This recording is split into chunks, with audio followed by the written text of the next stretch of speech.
Hello,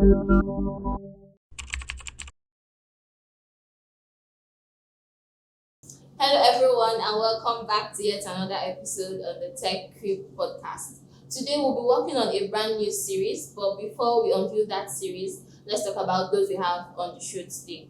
My name is Dennis Kando, and I'm the host for the show. And on my right, we have, My name is Michael Sampson. okay, and on my left, Chubachaike Jedi.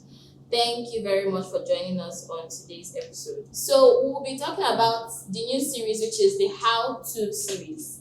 On this series, the first episode of this series would be how to organize your CV for interviews.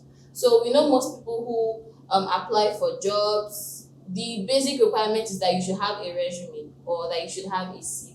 So, there are some questions for those we have on the show today, and they'll be giving answers to these questions to help you know how to organize your CV for interviews and how to get better jobs with them. So the very first question is, what do employees look for in a CV, Mr. Jedes? Okay, so thank you for having me. Employees actually are the people that are supposed to do the CVs. Employers are the people that look out for people that have the CVs. Yes, of course. So employers, there are four things an employer is looking for in the CV. The first thing is who you are. You want to know who you are. Second thing is, what skills do you have? What are you bringing to the table? How are you coming to help my company? And the third thing is, where did you get these skills? The skills you claim you have, did you just manufacture them? Were you self-taught? Did you get them from an institution, an organization? And then the last thing an employer is looking out for is those skills that you claim that you have, where have you practiced them? Where have you used them? So those are the four major things every employer is looking for in the CV. Yes, thank you very much for your answer. Mr. Sampson. My colleague here have done justice to the question by giving us the steps that you're to take or what is expected in your CV. But generally, we see that what employers are looking for in the CV is a prospective employee. A prospective employee is someone that matches the job requirements or that fits well to the position that is being published there.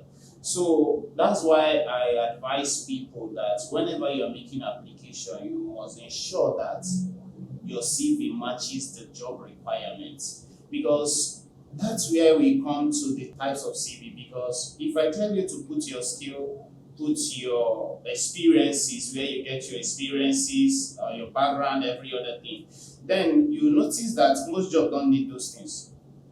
In this current dispensation, recruitment agencies, we don't need all those things most times. So what we need is someone that presents the skills that we need for a particular job, and that's someone that fits it very, very well. So if particularly what I'm looking for is your skills, and you're giving me experiences, you work in so companies, and you're not giving me details about your skill, I will pick the next candidate that presents the skill to me.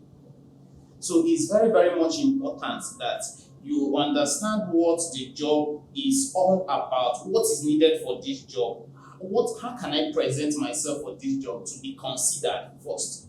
So you must look into that, then you present yourself. This is what employer is quite stated out there in the publication.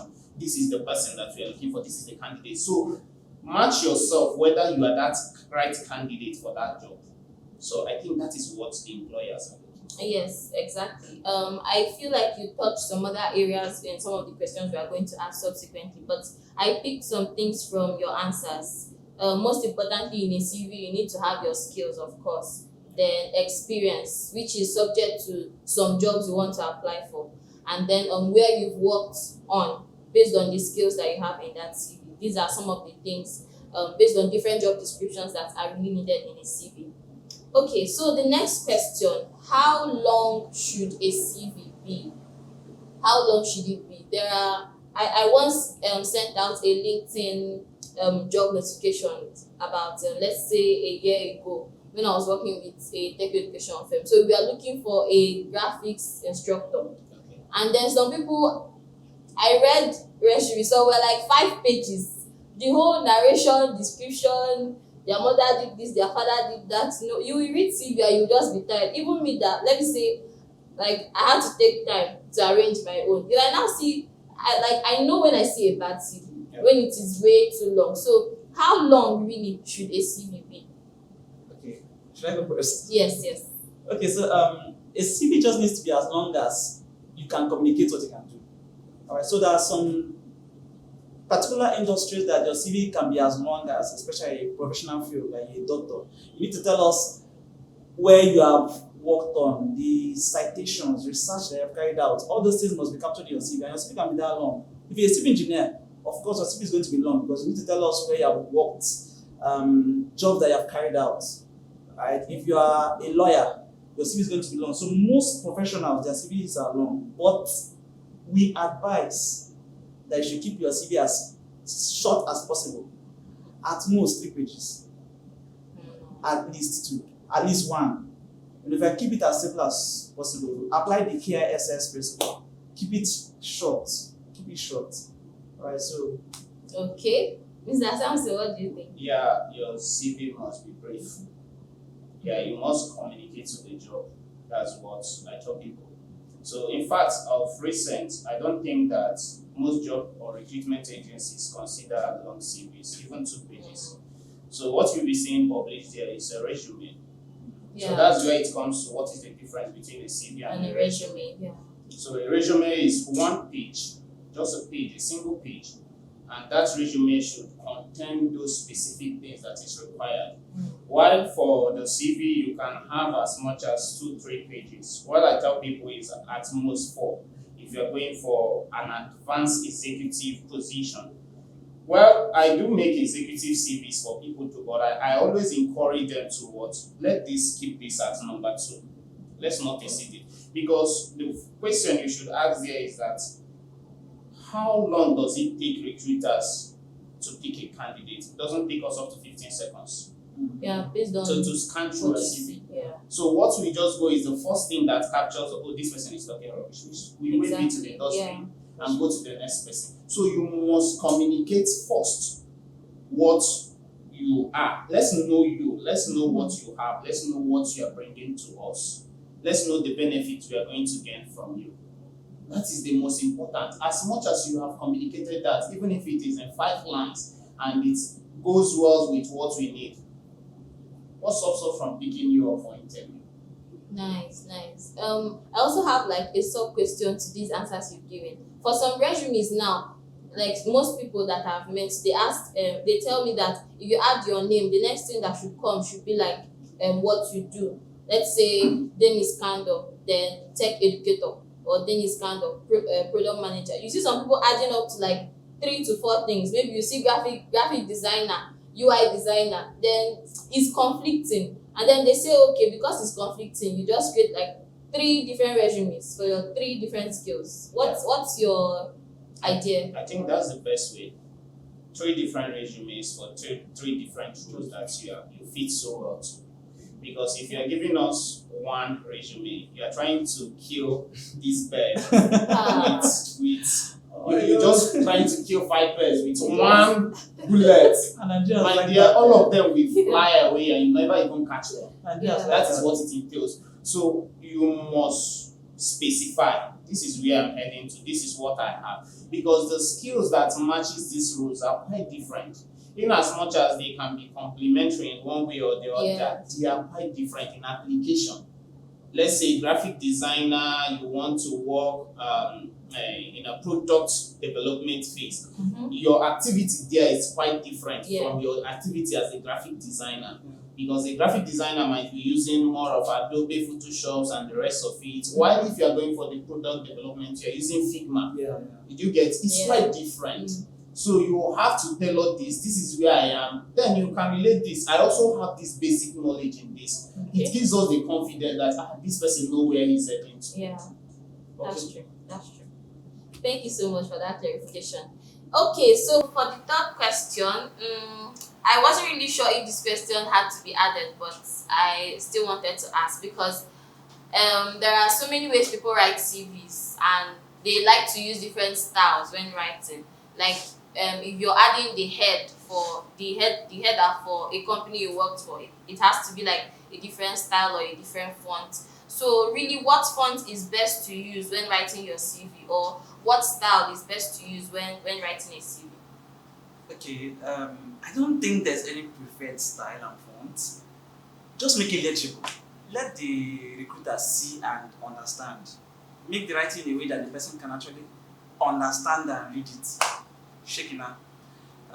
Again, there are just like Mr. Ben pointed out, that there are some things that should first of all come to the eye. In fact, he said that it takes 15. I doubt. I think it takes 8. It takes 8 seconds to make a quick decision about a CV. And a CV is a battle of words. You get. You need to put your first foot forward. You need to put your best skills forward. You need to put your best self forward, so that the person can look at it and be like, okay, this person says she's a UI UX designer. Okay, I'm interested. Alright. But when the person comes and writes something like, okay, I like to, and you're talking on long talk that does not explain who you are. I mean, shift. Let's focus on the next person. And imagine organizations that have interviews of over 100. There's no time to waste. Yeah. There's no time to waste. So there's really no standardized style. There's really no standardized font. The most important thing is just put your best foot forward and make sure that what you wrote there is something that the person can read. Okay. All right, Mr. Asante. Yeah, he hit it on the nail. The best thing is to make your writing legible enough, clear, and succinct too. So it must be to the point. So whatever that you want to highlight, maybe your skills, maybe your past job experience that matches what the recruiter wants, you have to highlight it. So there are many ways to highlight. You can highlight using your bold font. You can highlight using Iblis. So this is the ways that, okay, this is something that I think this recruiter needs. You just highlight it. So once I just open the CV, my eyes will take me to that place. It will drag me to that place. All right. So you must be able to communicate. That's the essence of a CV, to communicate yourself. And it has to come to the point that you are placing yourself before the recruiter. Okay, this is me. This is what I have more. So you have to highlight it. But for direction, for those that might need directions, I think there are some fonts that I think they are very, very okay. You have the Calibri body font, you have the Times New Roman. I think these are very, very Vandana, they are very okay. Okay, so these font styles, the font size too, you have to make it much clear. You can't go and give us 24, 20, 30 font size. No, you are occupying more than how many pages with that. So you should give us something that is quite formal. In formal writings, I think we start with 11, 12, 13, 14. So you must go between these font sizes, okay? So that the recruiter can see whatever that you have put out there. All right. So what about people who like to add colors? Color on the heading. I saw one CV on LinkedIn the other day. They were highlighting pens for like different experiences that they had, or those that like to add images. I know images maybe for resume, but I'm not really sure if it is for CV. So do I need to add my image, or do I need to add colors in a CV or in a resume?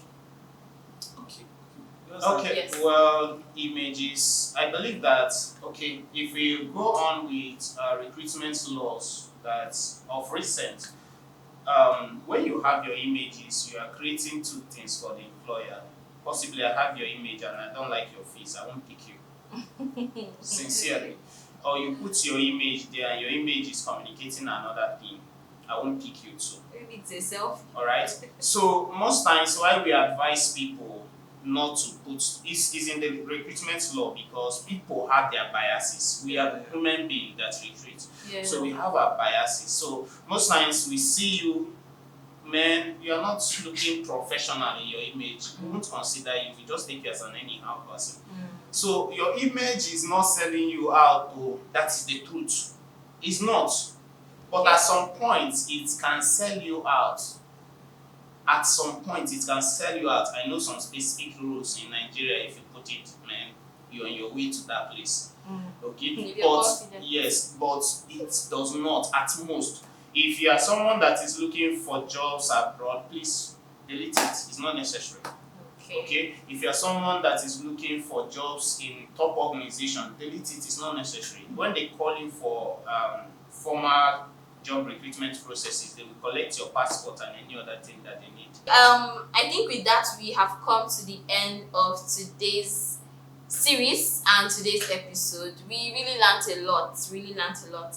How you can make sure that your CV is tailored to your job, to the job description. And thank you so much, our guests, for being on today's episode. This is Kando Dennis signing off. Bye.